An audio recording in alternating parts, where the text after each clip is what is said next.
aujourd'hui, le design veut se montrer. On va parler de monstration. Il veut s'ouvrir notamment sur la ville de Nantes, puisque situé au cœur du quartier de la création. Il va s'ouvrir sur les nefs, sur la Loire, sur Nantes pour s'exporter ensuite à l'international. Donc il y avait cette volonté de porosité et de porosité par rapport aux espaces urbains et donc de se montrer. Alors pour cela, comment on a orchestré et mis en place un petit peu le concept du projet, c'est que tout l'enseignement, on va dire, relativement standard de l'école de design, c'est-à-dire tous les studios bachelor, master, etc., on les a surélevés de 2 niveaux. Donc on a créé 3 niveaux d'enseignement, on va dire, dits plus classiques de l'école de design. Donc on a soulevé ces 3 niveaux pour les faire dialoguer. Certains diront la lune, d'autres le ciel, d'autres le soleil, mais également les faire dialoguer avec ce qui se passe en dessous.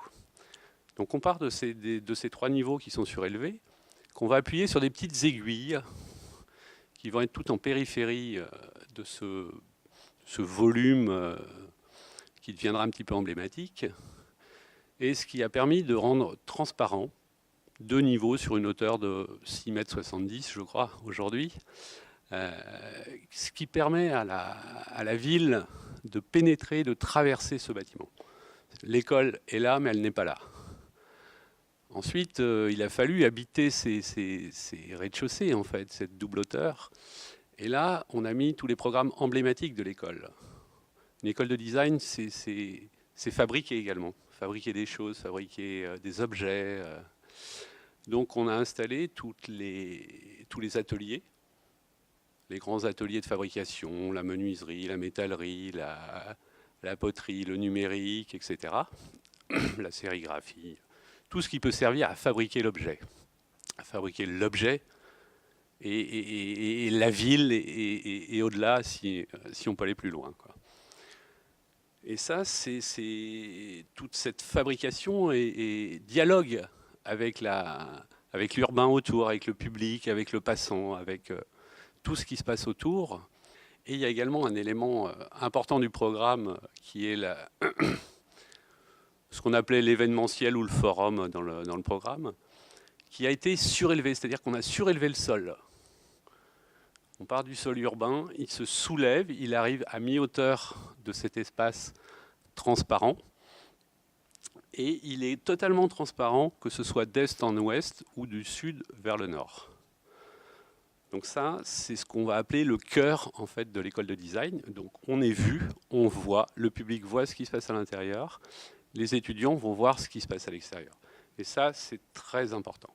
Alors après, pour répondre un petit peu à la question de la quiétude, on a installé dans un vide quelque chose d'évanescent, des fonctions principales de l'école, puisque c'est ce qu'on fabrique. Voilà, ce qu'on fabrique. Il a fallu les protéger.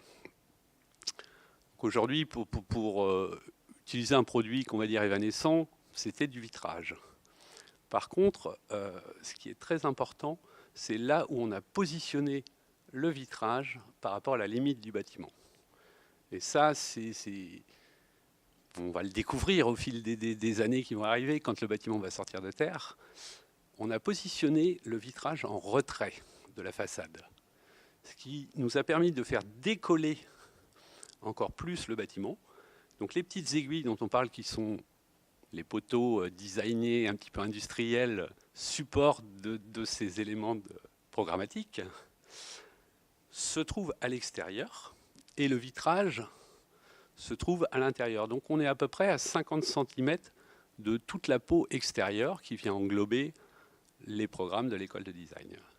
Et c'est ce qui va nous permettre de matérialiser quelque part cette frontière, puisqu'il en faut une.